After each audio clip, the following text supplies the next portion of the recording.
Hey, good morning, everyone. It is a little bit earlier than expected. I got up early this morning. I just slept beautifully last night. And so I've had my morning coffee, had my morning low-cal breakfast, and I was like, maybe it's a good time to do my math thing, because I've been saying I was going to do this for a while, and I didn't want to wait till too much later, because I was bored, to be honest with you. I'm like, hey, let's do this. I mean, it may be like 7:45 my time, but, I got to remember that we're not on a flat earth, so people are all over the world in different time zones, and I guess Eastern is 3 hours ahead, so welcome. What we're going to be doing is, I had a couple calc videos people maybe remember way back when, and I kind of explained some of the basic things of differentiation, Taylor series, and again, let me put this out there, I'm not a mathematician. It's been 25, 30 years, whatever it is, since I had a math course, although I did have calc and college algebra and, kind of some advanced stuff, but I said to some people the other day, I think a lot of people maybe want to get back to basics a little bit. And I had asked in the live chat for one of my hangouts is, do you want to continue with some of the more advanced stuff, like, learning Calc 2 and Maclaurin series, or do you want to do summations? Do you want to do infinite series and sequences? Or do you want to kind of go back to the basics and maybe go back to calculus and pre-calc? So a lot of people said they want to do some of the more advanced stuff like matrix theory and stuff like that, but they thought it would still be kind of helpful to kind of do some basic stuff. Now again, even basic stuff can be confusing when you haven't done this stuff in a long while. I haven't done this stuff in a long while, so I'm going to be hopefully kind of relearning a lot of this as we go. Let me see where this is actually. See here. Let me scroll back here.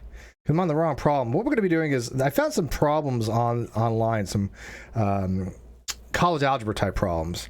And basically they were, here we go, let me scroll back here. Basically they were just start off pretty simple and kind of went from there. And so I am going to start with them and see if we can kind of work them together. This is from the KYOTE College Algebra Practice Exam.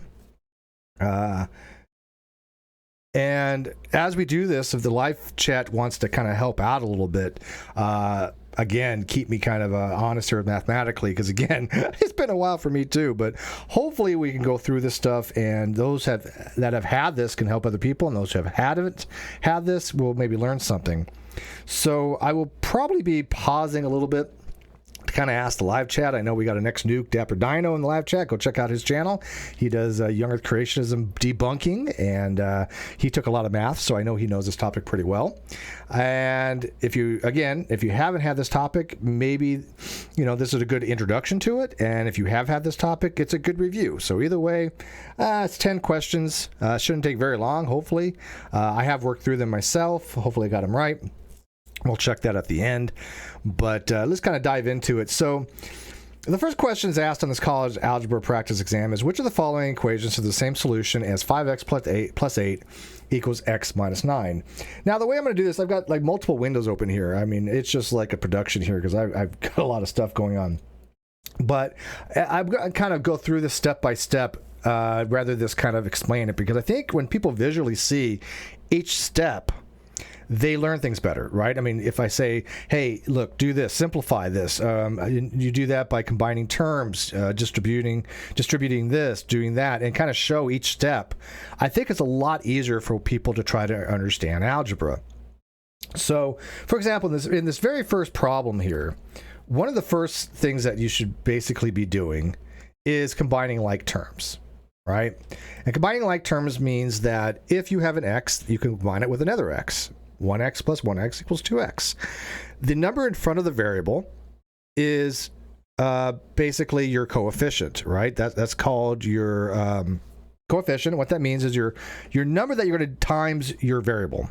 So your variable is x here, which is some unknown. Usually that's what you're being asked to solve for in an equation. An equation is something that has an equal sign. A expression does not. So 2x is not an equation. 2x is an expression, and then 2 plus x equals y would be an equation. So there's a distinctive difference there. So what this equation is asking for is, what is another way to write this equation? It was just another solution for it. And so the way you would do this is, again, combining like terms. And if you notice, on one side of the equation, we have 5x. On the other side of the equation, we have x. Okay? When you want to combine like terms, whatever you do to one side of the equation, you have to balance to the other side of the equation, right? That way you don't have an unbalanced equation. So whatever I do on one side, I got to do the other. So the very first step here, basically what I would do, and again, there's no absolute like algorithm for doing this stuff, right? There's no, you must do it this way. Now there's some general rules, clearly, and also there's your order of operations, which is, I call PEMDAS, which is parentheses, exponents, multiplication, division, addition, subtraction. Other countries might use something different like BIDMOS or BODMOS or BEDMOS. They all mean the exact same thing, and there is some confusion with them. Multiplication, division are interchangeable and are done in the order of precedence as read from left to right in your mathematical formula. So you don't have to do multiplication first. You can do division if division comes first. You just do it in the order they appear. So in this particular case, let's see if I can type this out here. I'm using Libra Math, and let's see if this actually shows here. Let's see here. Did that show? Oh, it is showing. I'm not live monitoring. So let me actually live monitor here, so I can actually see what's going on in the outside chat, so you guys can see what I'm seeing. Yeah, you might use BIDMOS. BIDMOS is brackets, indexes, multiplication, division, addition, subtraction. But it basically is, like I said, the exact same thing. Let me change that. Okay, so yeah, you can actually see it. So I'm going to monitor this from the outside to make sure that you guys actually see what I'm seeing. So I threw this up there to say, okay, look, subtract x from both sides. And if you what is Tom asking? Is E correct? I don't know if you're asking Tom. By the way, good seeing you, Tom. I do like to interact with my live chat. Okay, so I subtract x on both sides. That's going to leave 5x minus 1x is going to be 4x, clearly, right? And the way you think about it is you have 5 apples. You remove 1 apple. You have 4 apples, right? So x is your variable. You can think of it as an object. I do that all the time. I'm like, okay, I have 5 of these objects. Whatever the object is, I remove 1. What do I got? I got 4. So 5x minus 1 is going to be 4x. And then you do the same thing on the other side to balance it. You subtract x on one side. On the left-hand side, you've got to subtract on the right-hand side. So you do the same thing with the actual numbers, which don't have a variable, right? You subtract. You want to isolate the x's on one side and your numbers on the other side without x's. So on this particular case, I would subtract 8 from either side, or from both sides. I'm sorry. So on the left-hand side, x minus 8, or excuse me, 8 minus 8 is 0, and then 9 minus 8, and when you're subtracting it, you add them together, so 9 minus negative 8 is what? Negative 17. So let's see if we can put that there. And make sure that shows up again. So now I've isolated the x's on one side and the numeric values on the other side, right? And then you just basically end up subtracting the x's on that one side. So I actually should have just put 4x here. You know what? Let me change that because I've already done it. So there we go. 4x. And let me get rid of this 5x thing here. There we go. All right, so I end up with 4x minus 17, or equals negative 17. Now, when you're doing a multiple choice things like this, one of the first things you do is check your work, right?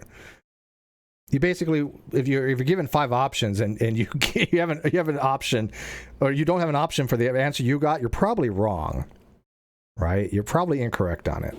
But in this particular case, we got an answer that actually is a particular answer here. It is E, 4x minus 17. So I'm going to actually go here and put an X on that particular thing here. So there we go. So I answered that it is E. Okay, do you guys agree? Do you guys think that's right so far? How we doing? This is the first problem, so hopefully we got that one right, because if we haven't got that one right, we're probably going to be screwed on the rest of it. And by the way, my coffee is so good this morning. It's a salted cappuccino with a little bit of sweet and low and black coffee. It's so good. No brandy in it this morning. We're doing math. Don't need a drink. Yeah, Tom, you can do the same thing. You just isolate the numbers on one side. Whatever works. Remember Sammy Jenkins asked, "Are you do a high school level stream for us noobs, and you can't have my apples?" I like apples, and I'll take all the apples I want. I can get my hands on. This is actually a high school level. This is even though it's college algebra, this particular equation is high school level, if not junior high level. It does get progressively more difficult as we go on. So, and yeah, you can add 9 to both sides. You could do it. Like I said, there's no set algorithm for these things, right? Now there is, if you do a problem solving program, they usually do algorithms, right? To say that's how they figure out the answers. But whether you subtract 8 on either side or 9 to either side, it doesn't make a difference as long as you isolate it properly and you balance the equation. That's it. So, all right, let's move on to number 2 here. All right, this is asking to simplify. Now, I had actually asked this question on Twitter, and I think I asked there's 4 possible answers, because when you vote on Twitter, you only have 4 possibilities. And I think, if I remember correctly, don't quote me, it was around 63, I think, % people got it right. So that's pretty good, but we're going to work this one out here. So when you're trying to do a simplification, what it's asking you here is, how do you rewrite this in a way that simplifies it? And that usually involves having the most basic way of writing this without involving exponents or things of that nature, or at least the easiest way to look at this, right? I mean, because when you're working with these types of expressions, sure, this is perfectly fine, but when you want to simplify it, you want to reduce it to the basic expression you can get. Okay, so when I'm looking at this particular problem, one of the things you probably should remember is your exponents, your rules of exponents, right? Your rules of exponents, when you're dealing with exponents of a quantity, like here I have -2 x to the 4th raised to the 3rd power, right? So how do you distribute that? Can you distribute that? So we look at the rules, and I actually have them here for you. This is called the power rule. The power rule is, and by the way, when A or B are not 0, sometimes it works, sometimes it doesn't, but if A and B are 0, don't expect these rules to hold, because they won't. But when you have A to the x raised to the y, which here would be x to the 4th raised to the 3rd, because it's outside the parentheses, you basically just multiply the 2 exponents together. Okay, so 4 times 3 is 12. Now, here's where it gets a little confusing, and I always have this problem myself, is when you're distributing, are you distributing it over the -2 or just the 2? What is actually you're distributing? And you got to be real careful of that. Here it's actually -2. You want to actually distribute the exponent 3 to the -2. You got to remember something, like -2 raised to the power of 2, right, is not 4. It is -4, because minus signs are a unitary operator. They don't attach themselves, they don't bind themselves per se to the coefficient or to the number. So you got to be real careful of that. Now, when you're dealing with like -2 raised to some x value, if the x is going to be odd, it's always going to be a negative number. If it's even, it's always going to be an even number. So -2 parentheses, if that's all in a parentheses, and you're raising that to the 2nd power, that'll be 4. Right, so if it's an even number, it's going to be a positive value. If it's negative, it's going to be or odd, it's going to be a negative. So this particular case, it's the -2 value that we're actually going to be raising to distribute. Now, one thing about distribution you should remember also, I'll give you a little tip. You can only distribute if it's one order of operation lower. In other words, exponents can be distributed over multiplication. Multiplication can be distributed over addition, but you cannot distribute exponents over addition. So if this was actually something along the lines of -2 plus x to the 3rd or to the 4th, that would not be able to be distributed. Then you have to use a different way of actually doing it. So -2 times x to the 4th, because there's an implied multiplication between the -2 and the x, then you can actually distribute. But if that was a plus sign, you cannot distribute exponentiation over addition. So think about it that way. If you can only distribute if it's one order of operation lower. Exponents can be over multiplication, and multiplication over addition or subtraction. All right. So let's see what this looks like here. let's see here. Let me do this for you. All right, so you should be able to see here. Well, like I said, I'm using LibreOffice or LibreMath, so bear with me here. So I actually distributed here, and you end up with, and I wanted to actually show you how to distribute, so I kind of did it in a way that hopefully makes a little more sense. I broke each thing down to the individual base. So the base here is -2 raised to the third, x to the, actually the x to the 12th. Let me change that. There we go. All right, so x to the 12th, -2 to the second power, and x to the 4th. Let me actually fix these. There we go. And the reason why I did it this way is to actually show you that these are actually the bases, right? -2 is actually the base. X is the base. Because if you don't do it right, you're going to end up messing up your negative sign. Okay? So then you just combine like terms, right? So when you combine like terms, you end up with this. Oops, I put that in the wrong place. -2 to the 5th, x to the 16th. Because x raised to the 12th, and x raised to the 4th, when you times them together, you add the... Oh, you can't see it, can you? Because of the rules of exponents. Let me move that. Sorry, that was in the way. Live chat should have told me that, but they didn't. Well, actually, it was. I guess you could still see it, huh? My bad. But you don't need it up there. But when you're adding the multiplications, the exponents get added so x to the 12th times x to the 4th. You just add the exponents together. You get x to the 16th.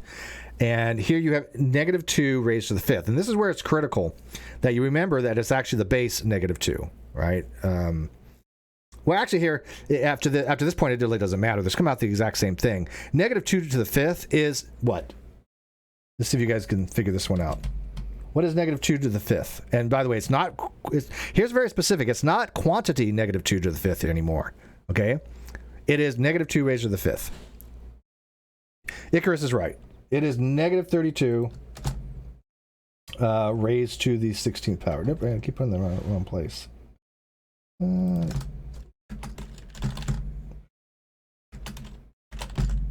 You hear me typing here. That is what I came up with. That is what Icarus came up with. That is what most people came up with. Yeah, no, this is high school stuff, and I even said this is high school, even pre junior high, sure. But they call it college of algebra, practice quiz. It's just review. So we're going to go back to our college algebra test sheet here. Okay. And I'm going to mark this as the answer C. Okay. So do you guys agree? C is the answer? Think so? All right. Oops. All right. So let's move on to the next one. I don't know why I keep moving these X's here. There you go. All right. So I agree with you. I think it's -32x to the 16th power. All right. So let's move on to number 3 here. Number 3 asks a little bit different type of question. Okay, 3 asks if f to the f of x, which is a function, right? X is your argument, but it's asking if the function is the radical or square root of 7 minus x, then which of the following sets it in the domain of the function? If you guys recall, a function is something that has a 1-to-1 correspondence. Right? A relation has more than one. So a function will only have one input for every one output. So the domain is asking, what can I put in there that stays in the domain of the reals? Very critical here, that you're in the domain of the real numbers. What can I put in there that makes that equation, or excuse me, equation valid, right? Because if I put in some domain, then I can't get a range out of it. So the domain, what goes in, the range is what comes out. What numbers can I put in here, right? What real numbers can I put in here where f of x still has a function in the real numbers, where there's the mapping from reals to real, okay? Now, again, this takes a little bit of remembrance of what it means to have a 1-to-1 function, what a bijection, injection, surjection kind of is. But basically, I mean, if you just break it down the domain is what numbers can go into x where that makes sense. That's it. What makes sense. right? And the one way is to figure this out, I usually start off by just setting x to 0. Okay, and see what happens. 7 minus 0 is 7. Okay, well, radical 7 is actually that's fine. That's a number that actually exists in the reals, right? But when does this? So what values can I put in there? I can't put anything higher than 7 in there, can I? Because if I put anything higher than 7 into x, like 8, then I get negative values there. So I can put 0 in, I can put 7 in, or up to 7, and I get something that makes sense, right? Because 7 minus 7 is 0. Square root of 0 is still sensible. It's 0. But anything higher than that, I start getting negative numbers. 7 minus 8 is negative 1. Well, the square root of negative 1 is I, right? And imaginary numbers are clearly not in the reals. They're in the complex set. Now, it is true that the reals are a subset of the complex numbers. That is true. But you're no longer in the reals. You're strictly in the complex when you're dealing with I. So out of all those, A, B, C, D, and E, which one is the one that makes sense to say this is the domain of the function? And I'll give you guys a few seconds to think about that, you know.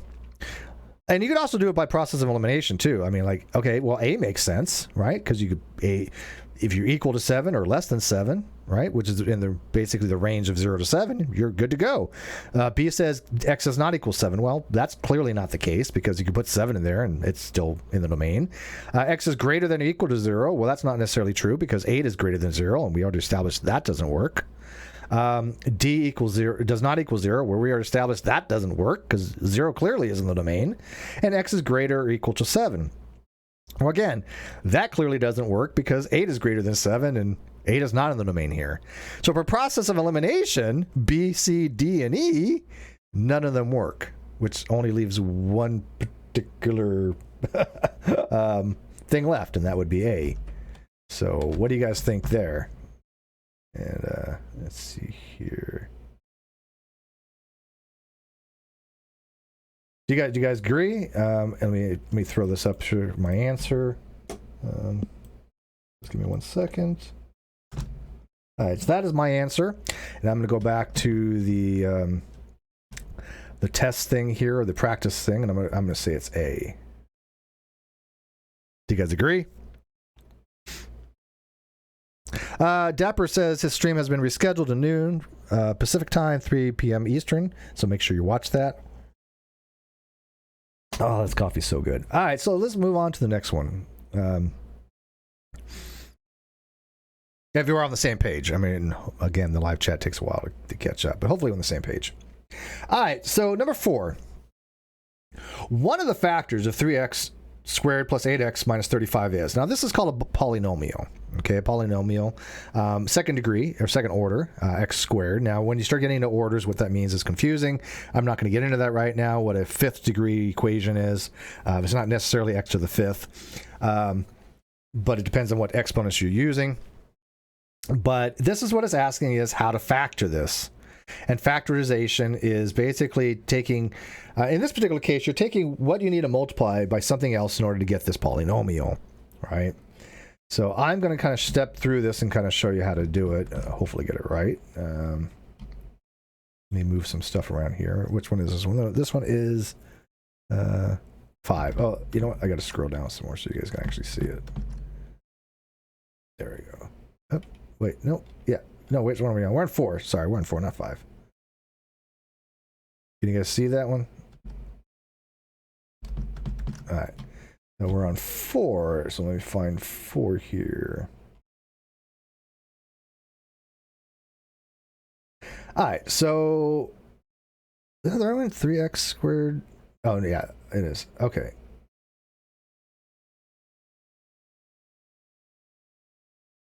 Now the way I would go about doing this is basically I would start off like finding out what do I have to multiply to itself using FOIL to get the answer there, right? Let me actually do it this way because it's a little bit confusing to see. So I've already actually I've actually figured it out. 3x minus 7, x plus 5. And the way I would start that is basically just I would do it this way. Let's scroll down here. I would say something like this. I would say, okay, I have two things that I need to figure out, then multiply together and give me that polynomial, okay? Right? And I know that I have 3x, right?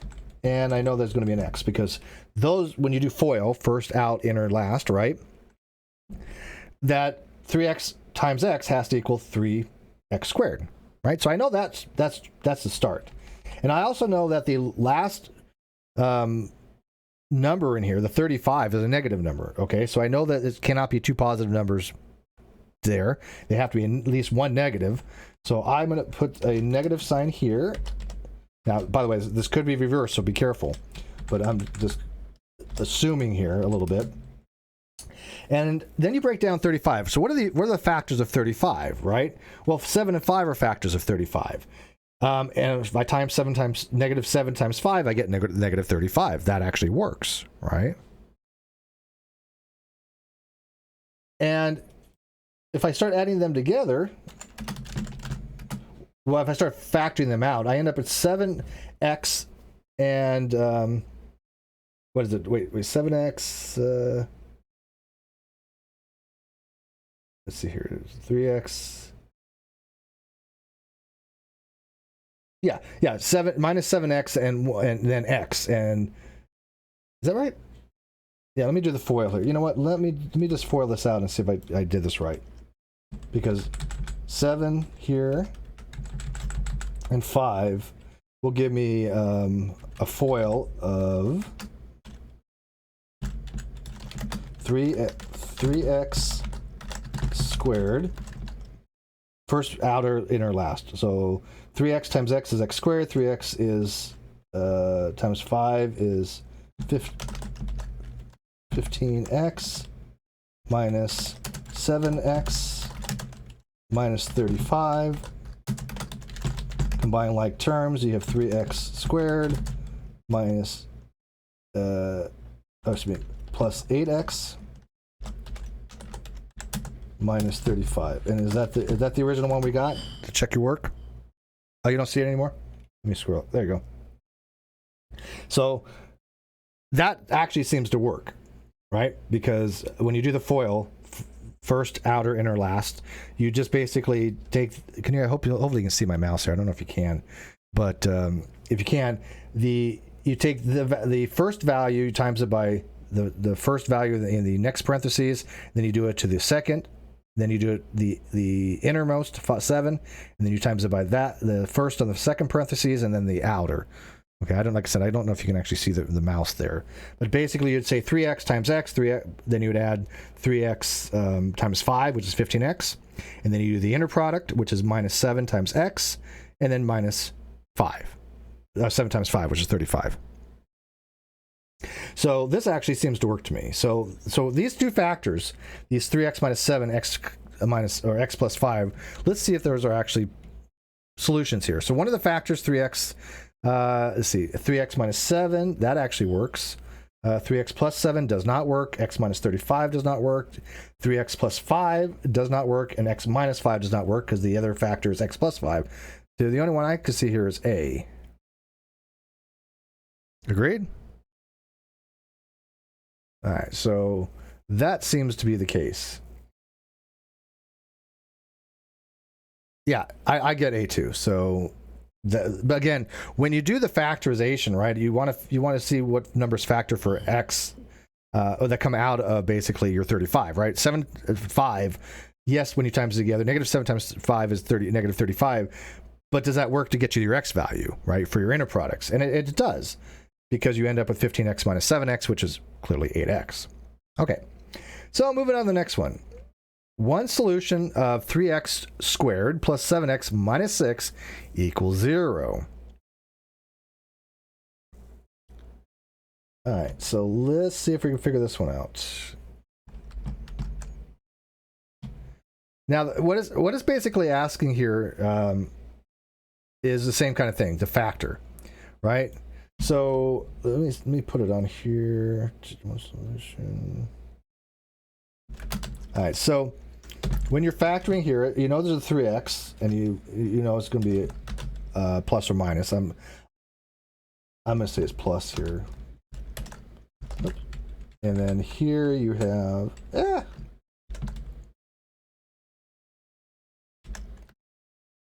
so it's going to look something like this. It has, let me scroll down. I got you.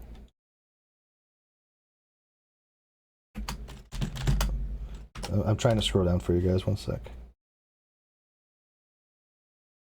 Not letting me scroll down.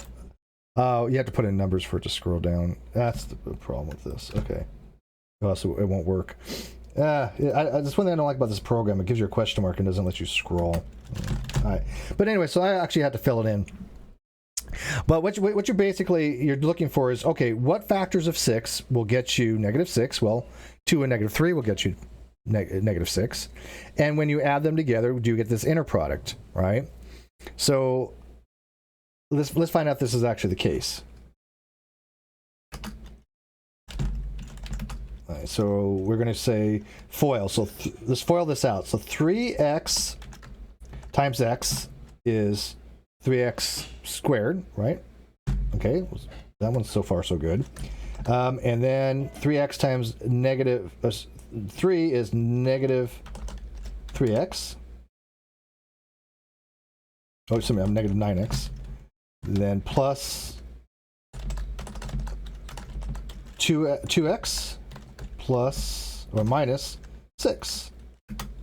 Combine like terms, you end up with 3x squared.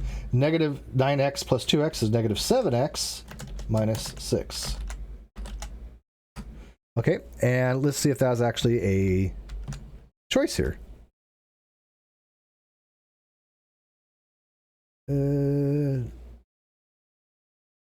Oh, okay. We're actually finding an actual solution. Okay, we're actually finding an actual solution. 3x plus 2. Well, actually, wait a minute here. Let me see here.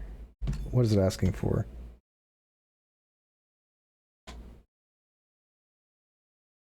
Oh, okay. Yeah, it's asking for a solution. And so let's actually go back here a step, because you're actually trying to find what the actual solutions are. And by doing that, you have to actually put in values to these things. Okay, so the way I would do it would be something like this. You basically say, okay, here's the factors that you have for this particular equation. I want to know what x are. It's asking for a solution. It's not asking to simplify here, right? So there's a big difference between simplification and asking for solution. It's saying, what values of x does this make sense? Well, one way to do this is to take these factors and independently verify them by basically solving what for x. The first one, you could do that by easily taking 2, setting it to 0, and taking -2 from either side, leaving you 3x equals 2. Then dividing each side by 3, you end up with x equals 2/3. That is one solution. On the other side, you set it to 0, x minus 3 equals 0. Then you get this, actually x equals 3 here, because you subtract 3 from either side, so x should be 3.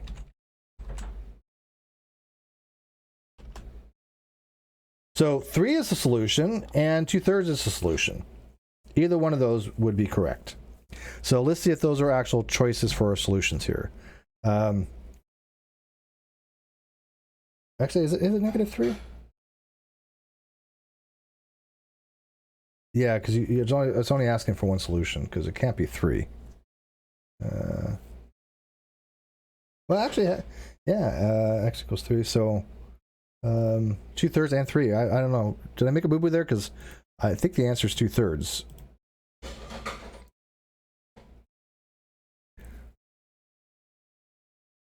Yeah, it's 2/3, but why am I getting 3 for a possible solution?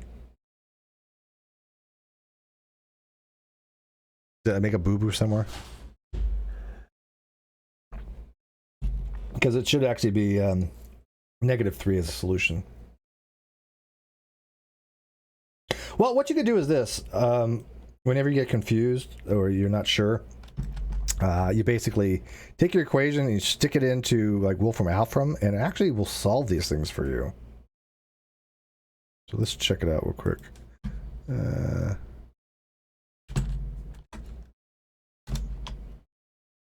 You should be able to see this. I think you can. So they give you the solutions. Actually, let me take care of the 0. Yeah, -3. Okay, it is -3. Yeah. Yeah, oh, yeah, that makes sense because it's +3. I see where I made a mistake. Well, it wasn't a mistake in my math. It was a mistake in what I wrote because it's actually +3 here. That's where I made my boo-boo. Because that would make it -3. That's why it's why it's not actually a choice. Okay. Does that make sense now, guys? Because you want to say what's the solution by setting those to 0. So the two solutions to that particular equation is x equals 2/3 and x equals 3. And so we were right. It is E. All right, cool. Moving on. Line number 6. This one's a little bit more complicated. Let me scroll up for you guys can actually see 6. Yeah, this one's a little bit of a beast. Not going to front. This one says solve for 1 over the quantity x minus 1 minus 2/7 equals 3 for x. Now, hopefully we should be able to figure out this by basically using the same types of principles, combine, simplify, that kind of stuff, right? So let's kind of plug and chug here. Give me 1 second here.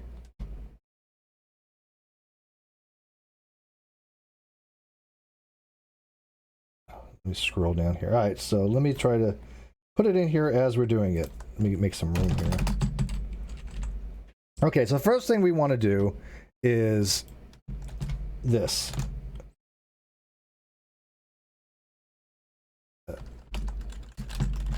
One sec.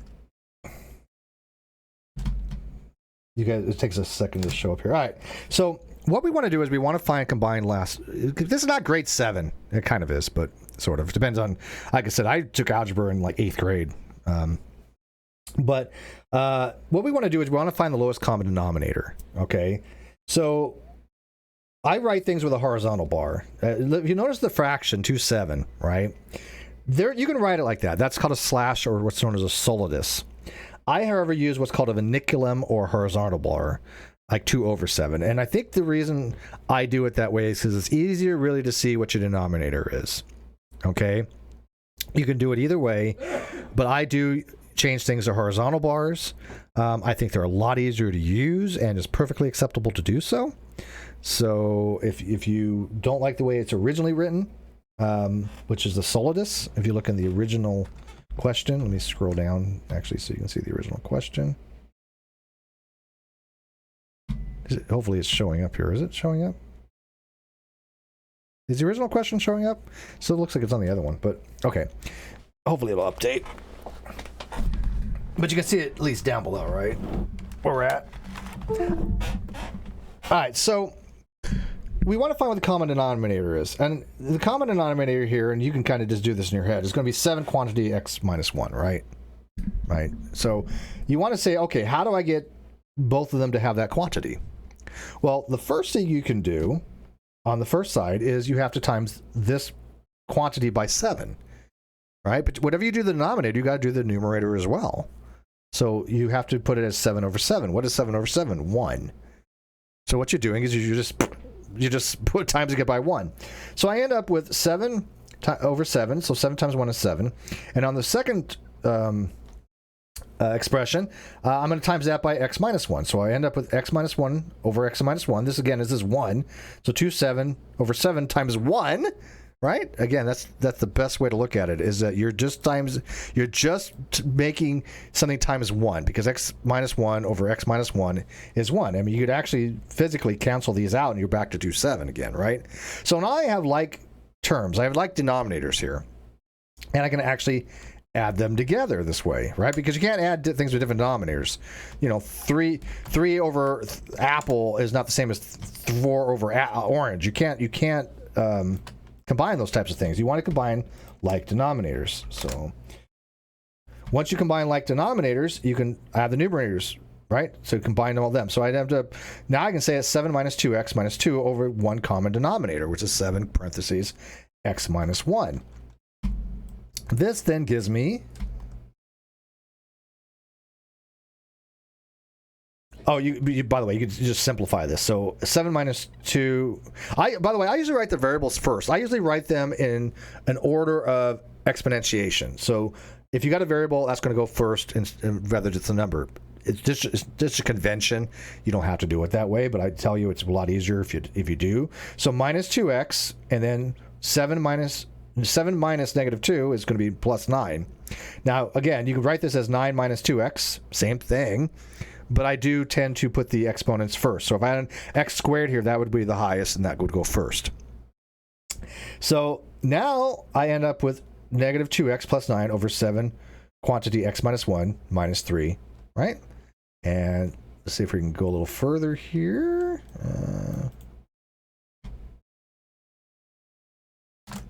Let me scroll down here. Now let's see here. Now I have to find another common denominator, right? I move the 3 over to the left-hand side, so I basically put this down to 0, right? You want to equal this to 0, and you want to move the 3 to the left-hand side, and you want to find a common denominator for that. Well, clearly the common denominator here would be 7 parentheses x minus 1. So on the right-hand side, this one, the left-hand side you don't have to do anything with, right? Or excuse me, the left side, this minus sign, not the equation. But on this expression here, all you have to do is times the top and the bottom by the same thing, which is this, right? And you end up with basically 21, because I'm just going to times these together. 21 is the coefficient, quantity x minus 1, over the same common denominator, 7 parentheses x minus 1. Now, yeah, again, there's multiple different ways you can do this. There's no one specific way you must do this, right? So if I do this a little bit different than Tom, who knows math really well, that's perfectly fine. There's no big deal. And then you basically combine like terms, right? So 21x minus 2x is going to be 23x, because you're subtracting a negative, which means it's a positive. And then minus 21 minus 9 is going to end up with minus 30 over this quantity. And then so I'm going to plug and chug here a little bit. Scroll down more. And you end up with 23x minus 30. You just move 30 to the other side, and I get 23x minus 23x equals 30, which means, let me type this, x equals 23 over 30.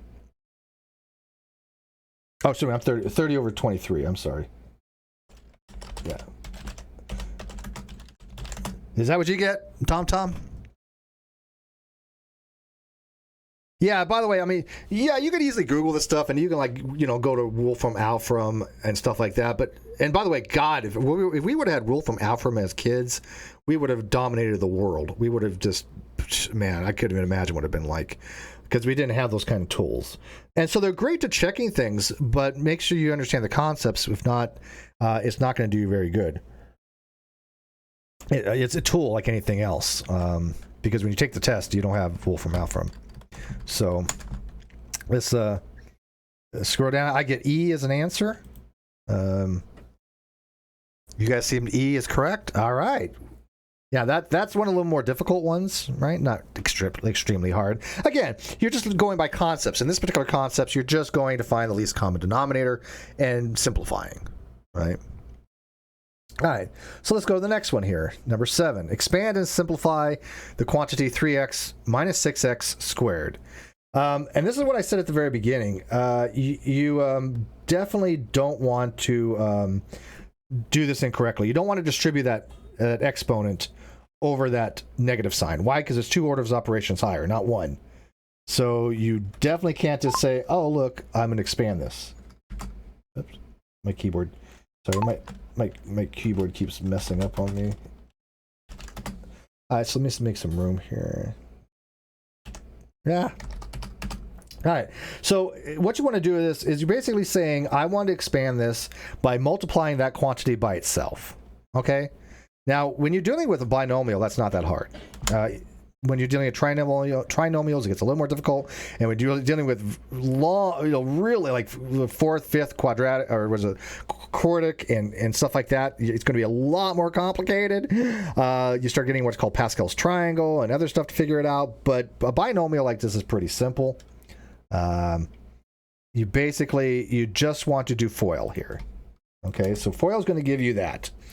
First, inner, outer, last. Did I scroll down too far? Let me see if I can see it from the outside. It's not letting me scroll down here for some reason. Here. Let me see if I can scroll down more for you. I have to type new line to actually scroll here.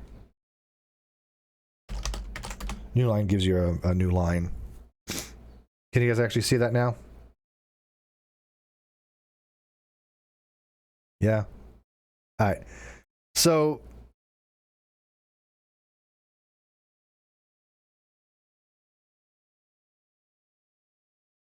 I'm trying to be the outside chat. Yeah, do in reverse Polish notation. No, thank you. All right, so basically, the easiest way again to do this is, and for this particular binomial, is just times it by itself. Not really that complicated. So you actually, I should show you guys this though. So basically that, right? That's all you're doing. You just multiply it by itself. And so you do your FOIL. 3x times 3x is 9x squared. 3x times negative 6y is negative 18xy. Negative 6x minus times 3x is negative x 18. Now again, this is negative 18xy, but because of the fact that multiplication is commutative, I just reverse these, okay? Because your negative 6y times 3x, yeah. It looks like it's going to be like minus 18yx, but that doesn't matter because xy and yx are the same thing, right? Because it's commutative. And then I think doing it this way, it shows better rather than saying, okay, well, the 18yx. Keep them so you can see that this is clearly the same. The same. Well, I guess you can say the argument to the coefficient, right? xy. So you can combine like terms. And when you combine like terms, you end up actually getting what you're looking for here. So let me show you here. Actually, is it asking to simplify? Yeah, so let's simplify here. And what do we get? 9x squared minus 36 xy minus 36 y squared. Is that okay? That's what I get. Let me see if that's an option here. I did these before, but like I said, I'm kind of doing a little bit fresher here. Number 6 or number 7. Is this an option? Number C.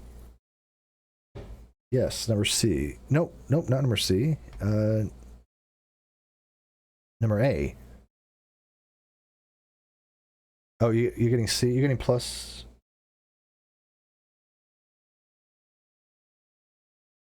Is it plus 36y? Yeah, it's plus 36y. Yeah, this should be plus. It should be C. There we go. Now, is that right? Is that the correct answer? My little minions out there, my little mathematical minions. That's the answer I get.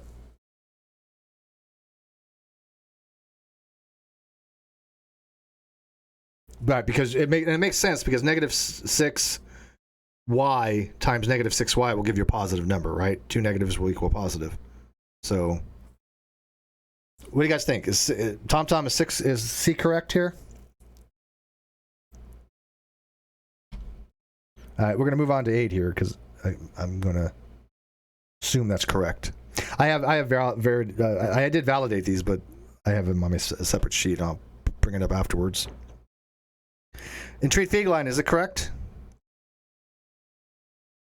I'm pretty sure it is. All right. So this one is a little bit more interesting one. This one's asking for a parallel line to 2x plus y minus 5 and passing through a point, an equation. Now, this one is a little bit tricky, and I'm going to actually show you a really good program called Desmos that can help visualize some of this stuff. All right. I've actually done this one already, and so I'm just going to throw it up there for you. And then we're going to go over to the graphing calculator and show you. All right. So this one I've actually already solved.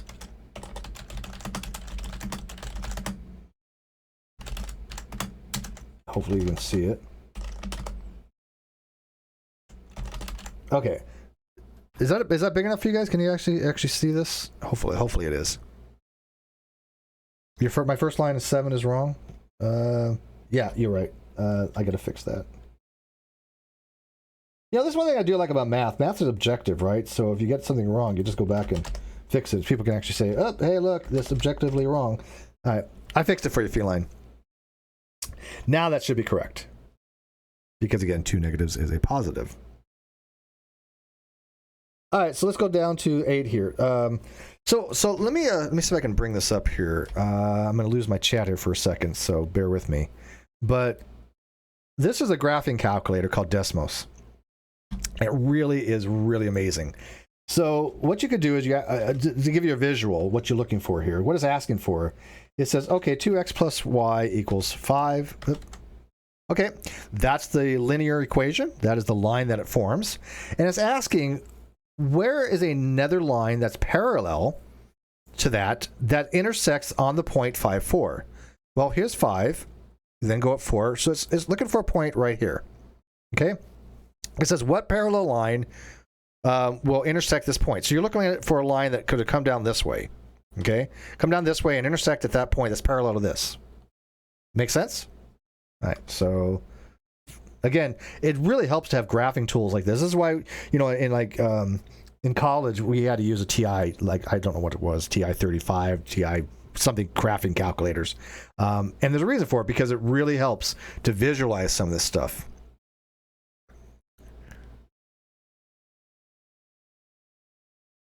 Did I still make a mistake? Last time it's still wrong. You wrote plus 36x squared. Oh, y squared. Oh, okay. Let me fix that for you, feline. You're right. I see it. All right. Does that make you happy, feline? We good? We good? Good. Awesome. Good call, by the way. See, people are paying attention. I love that. Right? Not just going through the motions. People are still actually paying attention, because I goof, they fix it.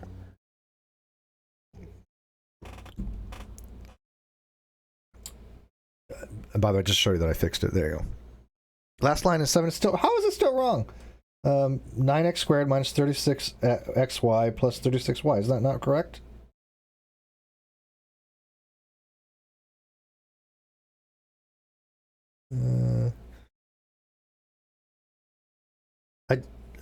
That should be correct. Is it not, feline?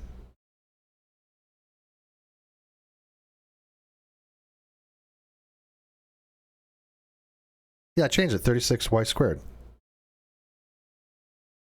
Oh, you know what? Maybe it hasn't. Yeah, there's a little time delay. All right, so it's asking for finding a line, a parallel line. All right. Yeah, there's a delay. I gotcha. All right. So the way they do this is, remember you guys' slope formula, the y equals mx plus b, right? Where m is your slope and b is your y-intercept.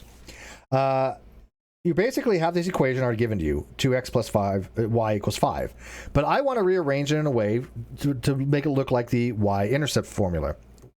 And so I'm basically going to just take minus 2x on both sides, and I end up with y 5 minus 2x.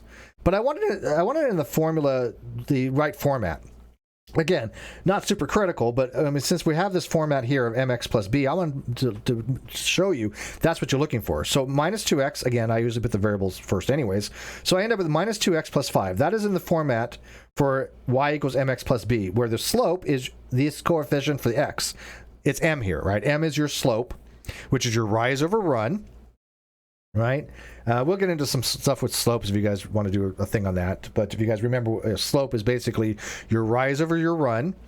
And then it's asking you, okay, find another linear formula that is parallel, given that it passes through this particular point. Okay? Well, the way you would do that is you just plug and chug that into your linear equation here, this formula you have, right? So if x is equal to y, 5 here, because again, on Demos, remember, we said, okay, the point is that x equals 5, y equals 4. All right, so let's plug that in, 5, right? I know it has to be that point there, and I know y has to be 4, so now I can just plug the values in and rearrange and try to find b, which is your y-intercept. Excuse me, your x is your y-intercept. I'm sorry, your y is your x-intercept. But you're trying to find the value b, so you can put it back in the original formula and actually find out what formula, what line is parallel to that. So negative 2 times 5 is 10. I'm just going to rearrange this and subtract negative 10 from both sides, ending up with adding 10 on this side, so b equals 14. So I put this back in the original formula, and I end up with the formula y equals minus 2x plus 14, where negative 2 is the same slope. You would expect the same slope if they're parallel lines, right? So I'm going to go back to Demos here, and let's see if this actually works.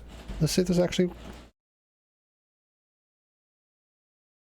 So y equals minus 2x plus 14. Okay, let's draw it.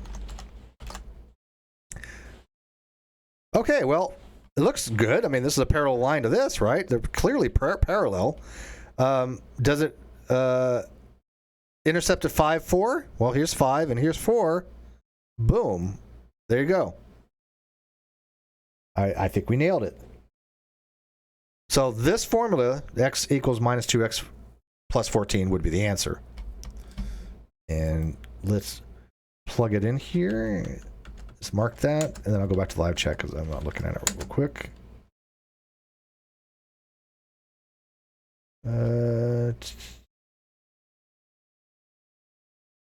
What? Minus 214. So B. You guys agree? Let me look in the live chat here. Also B. Awesome. So you guys got the same thing. No, this is, a lot of this is middle school. I mean, you use this stuff in college algebra. These are basically, this is middle school, elementary school, junior high stuff, sure. But the concepts will be used in college algebra. Now, in college algebra, we learn matrix theory, right? I mean, when we were doing college algebra, you have to learn about quadratics, and you have to learn about polynomials, and you have to learn about Newton's laws, and figuring out if something is going to be increasing or decreasing, and your relative minima, your relative maxima. That's all involved in college algebra. But the thing is these concepts are used in college algebra. So again, this is a review, right? This is a back to basics thing. So even though this is probably not obviously what you're going to be learning in college algebra, the concepts are clearly used in college algebra, right? But then again, depends on what course you take. So, all right, so let's go to number 9. We're almost done here. We only got 2 left. Wow. All right, so let me put number 9 here. I've already done this one as well. Let me throw it up here, and then we'll explain it. All right.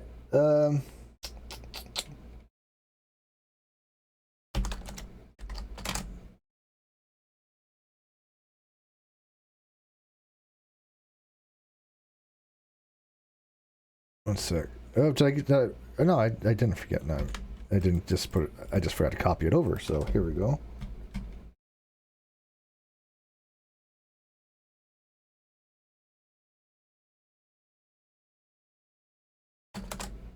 All right, now you guys can see it. All right. So this is asking to simplify this equation.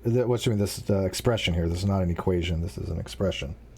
And the way you would want to do this is you want to factor it out, right? You want to be able to factor and find out what you can eliminate to simplify it. Well, I already showed you guys how to factor. So I end up with basically the top on the numerator there. You basically did I hang on? I put this in twice. I was wondering what it looked weird.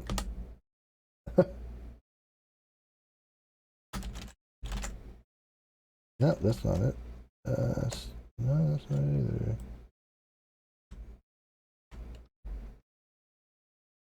There we go. That's what it should look like. All right. I was like looking at it going, that looks weird. All right, so then you basically want to factor this out. So I factored this out, and I end up with x plus 5, x minus 6. Now that seems to make sense because x times x is x squared. X times negative 6x is negative 6x. Plus 5x is going to leave you 1x. And then plus 5 times negative 6 is minus 30. So that's clearly factors. And then you just cancel, right? Because I have a quantity here, x minus 6, over the quantity x minus 6. Those you can eliminate, right? When you have, and by the way, you can only do this when you have multiplication. If these were addition here, you cannot do that. So make sure that you don't mess up, because if that was like x plus 5 plus quantity x minus 6, you cannot cancel. You can only cancel here if these were multiplications. So now I can cancel this over this, and I end up with x plus 5 over x minus 6. And that's as simplified as you can get. And let's go here. That would be x plus 5 over x minus 6, b. Agreed? Feline, we good? Again, I hate having to wait for that delay. Yeah, God's Honor, you got a point. Desmos, Wolfram Alpha, and SimLab or MathLab or a couple of those things, basically you can use those for so much stuff. They really do help you play around with things like Desmos. Let me go back to Desmos real quick because I really like this. All right. When I was talking to Landon the other day, who's, a planetary scientist, mathematician, computer dude, we were talking about parabolas, right? We're talking about quadratic equations.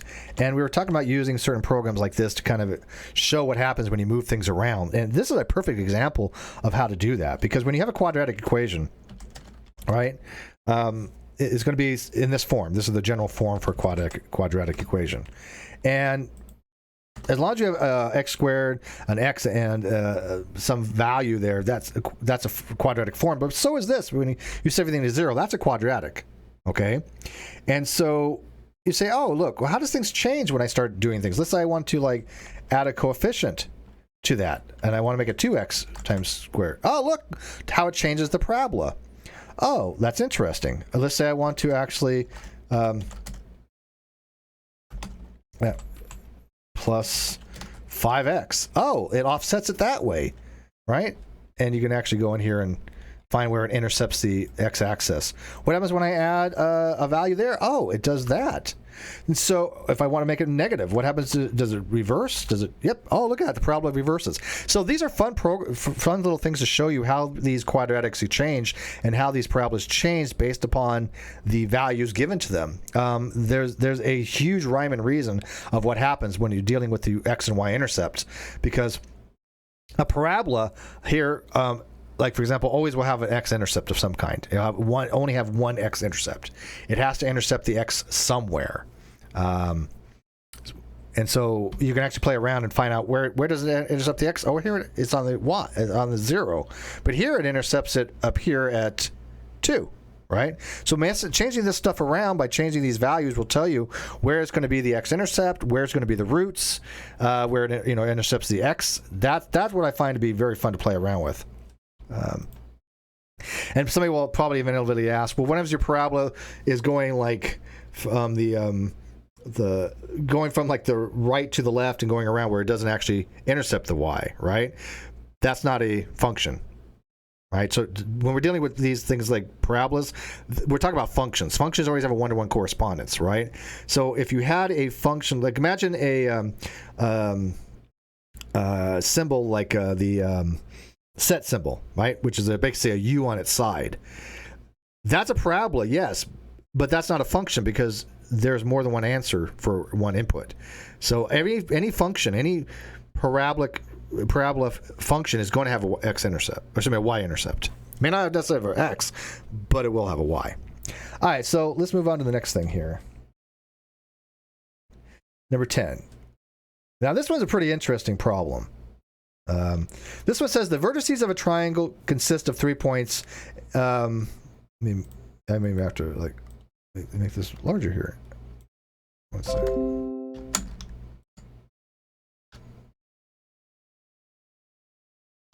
All right, the vertices of a triangle consists of 3 points where the parabola is at y equals 7 minus x, intersects the coordinate axis as shown. What's the area of this triangle?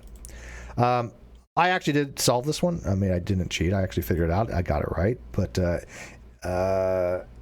these are your possibilities. This is, and let me show you how I actually did this. And then you guys can work it out as well. See if you guys come up with the same thing. Let me put this in my program here. Give me 1 second. Okay, so I'm going to actually put it. Oh, did I actually put it on here already? I think I already did. I did actually. I already did put it in here. All right. So so basically, it gives you the formula for your line formula, right? Your mx plus b. So it is saying what is the area that's inscribed in this particular parabola, right? And the way I went about like trying to solve this, and again, I honestly I didn't cheat. I actually tried to figure it out. I said, okay, I want to figure out what I know, and this is something that even Dapper Dino will probably tell you in nuke school. They basically emphasize figure out what you have, find out what formulas you need to get you what you don't know. Okay, now I know that this line here. Oh, actually, you know what? I want to show you my mouse here. I want to show you here. So let me pull this up. Okay, here we go. So I know that this line here is going to be 2 times this. This whole line here is going to be 2 times an individual line. And I know the formula for a triangle, right? Obviously 1/2 base times height. So I am trying to figure out, here's my y-intercept. I can get that value. I can get this value here. And then I can just kind of figure out the rest.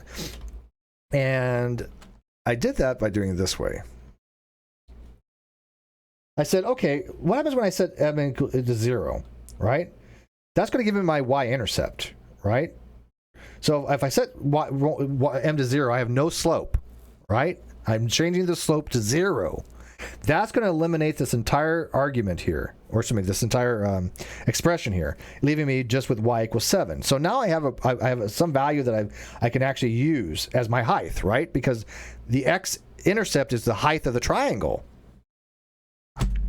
And if the x-intercept is the height of the triangle, then I use the area formula 1/2 b times h. Okay, and I know that the height is equal to y, right? And I can just substitute that in. So I end up with 1/2 b times 7, and I can just simplify that as to b equals 2x, because I know that my x, my base here for the triangle is going to be 2 times the x-intercept. Excuse me, 2 times the value of the 0 origin to whatever the x-intercept is. Okay, so I just say, okay, well, if I know what x is and I know what y is, I can figure out the base because it's just 2 times the value of x. If the x-intercept is 5, right, and I just say, okay, well, 2 times 5 is 10, that's my base to that triangle. Well, okay, well, 1 or whatever the value is right now. I'm just throwing numbers out there for x, whatever the value for x is right now. But it doesn't matter. B is always going to still be, the base of that triangle is still always going to be the 2 times the origin to the x, right? And so I could figure that out by saying, okay, well, negative x squared equals y minus 7. But I want to figure out what the x-intercept is when y equals 0, right? I got to figure out what x is. I mean, I got the formula right. I know what the formula is, but I know what the height is, which is my y-intercept, but I don't know what my x-intercept is yet. So the way to do that is to set y to 0. right? So if y equals 0, I end up with minus x squared equals negative 7, right? And then I can just times each side by negative 1, right? It's this dirty little trick, but we all do it. I don't like working with negative numbers if I don't have to. And I end up with x squared equals 7.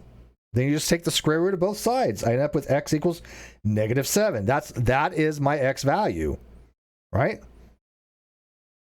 So now I know two different things. I know my x value, which is square root of 7.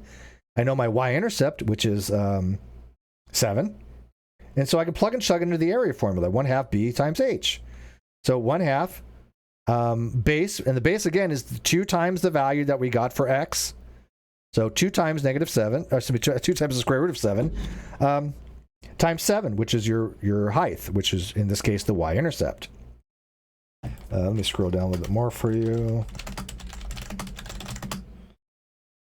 So when you simplify all that, right? Matter of fact, 1/2 times 2 is, right, is 1, right? Because you basically 2 over 2. So that goes away, and I'm just left with 7 times the square root of 7. And that actually is one of the answers. Square root 7.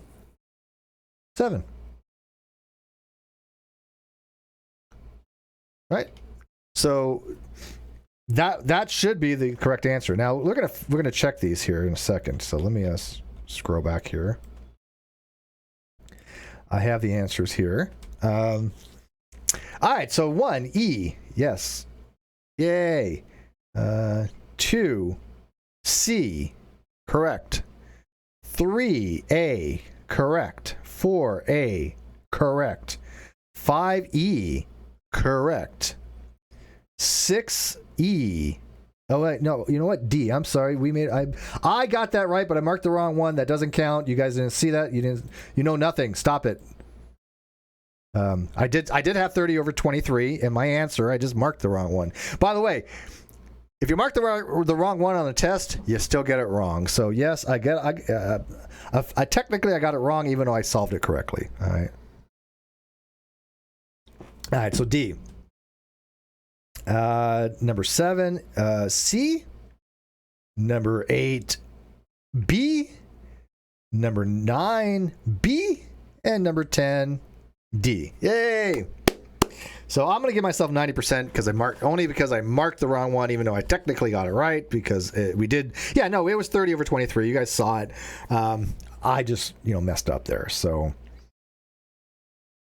But anyways, guys, this was just like I said, a real kind of a brief review of some mathematical concepts relating to college algebra. Again, if you actually take college algebra, it gets a lot more difficult than this. It wasn't that hard, of course, but again, these are some of the concepts you'll be using in it when you start dealing with things like, okay, I want to figure out how my quadratic, how to solve a quadratic, or how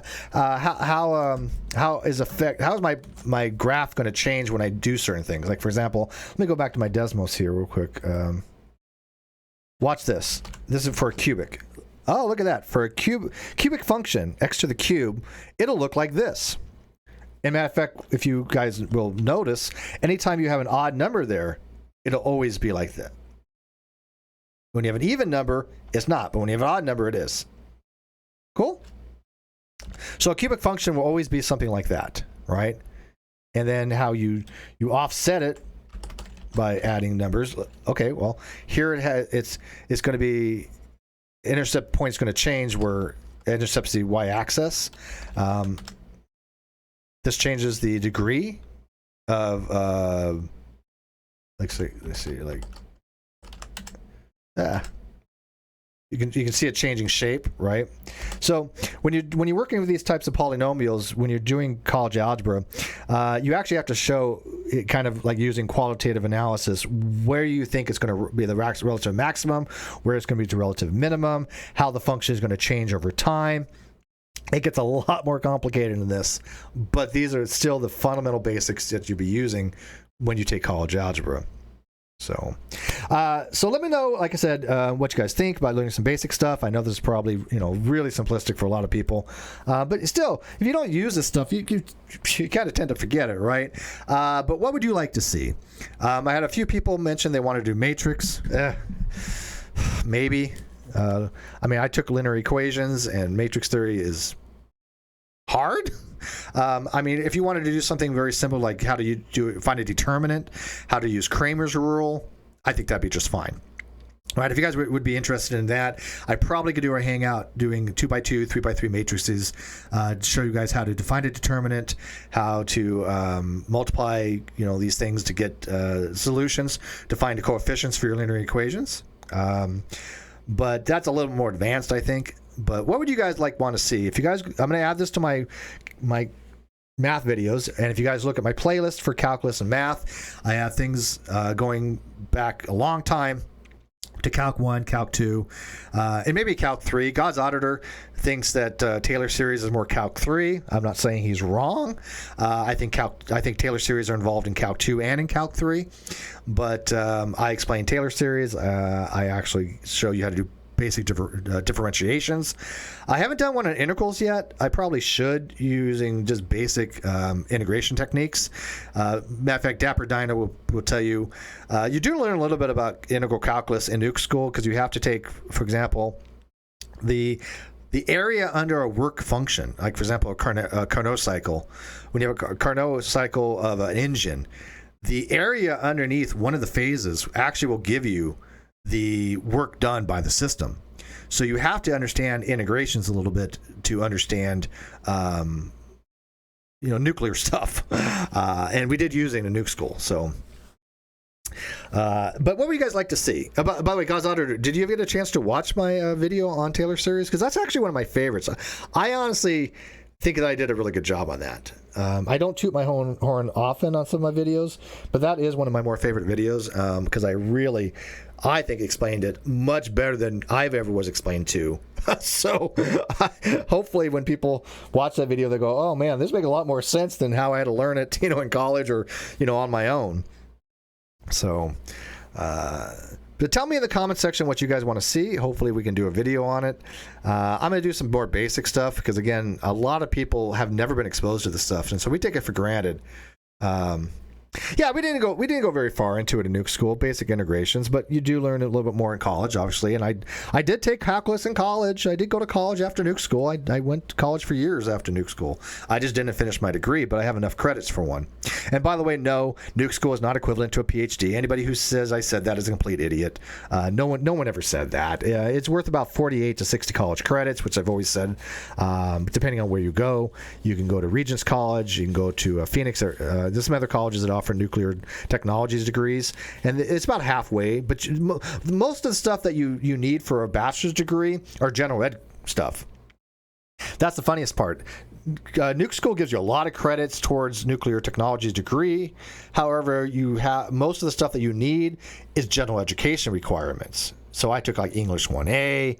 I took some just fun stuff. I took astronomy, I took biology, I took history, I took public speaking, I took critical thinking. So, I was kind of all over the place, but I'm glad that I kind of did. But we're going to wrap it up, guys. Thanks for watching this again. This is not that complicated. I don't want to make it appear that, oh, look, Steve did some videos thinking he's all smart. No, nothing like that. This is for the people that really want to review the college algebra concepts and or has never been exposed to it and go, okay, well, I think I could actually figure this stuff out. But if it wasn't simple enough, let me know. I can do a video maybe explaining exponents a little bit better, maybe. You tell me what you want. Okay, but I do appreciate you guys watching this. I'd like to do these videos. I know they don't get a lot of views. They're for a niche audience. I get that, but I gotta tell you, I'd much rather do videos like this and the drama out there 10,000 times more. I really don't like doing the drama videos. Sometimes you need to, and I will continue to address things as they come up. But right now, this is what I'd much rather be doing. We have a lot more stuff out there now. We have a lot of new shows. I'm doing Over and Under with Chris Attlee, aka Atheist Pastor. That's a great political show that I think we've really kind of nailed. And I'm doing Reasons to Believe's Agree to Argue. The first episode was, unfortunately, a really poor format because of the stuff going on in the world. But we are going to be doing it with overlays and doing it like I do, I think, Over and Under and Caffeine Corner, which I do with Cheshire on Mondays, 11 o'clock. And so 11 o'clock a.m. Pacific time, Over and Under, Caffeine Corner. And then Wednesdays, 8 o'clock Pacific time, we're going to be doing Over and Under. And then, of course, on Saturday nights, we're usually doing Rum and Coke nights, which I think we're going to be doing one tonight because it's Cheshire's birthday. And so I don't see how we can fail to do a Rum and Coke night on Cheshire's birthday. Right? So everybody wish her a happy birthday and let her know that you appreciate that she's still alive. Okay? And with that, guys, I'm going to bid you guys adieu. But again, I very much appreciate you guys watching and sharing these videos. I don't expect them to get a lot of views, but that doesn't really matter to me. Anybody who says I'm a view whore just doesn't pay attention to my channel. And with that, guys, good night.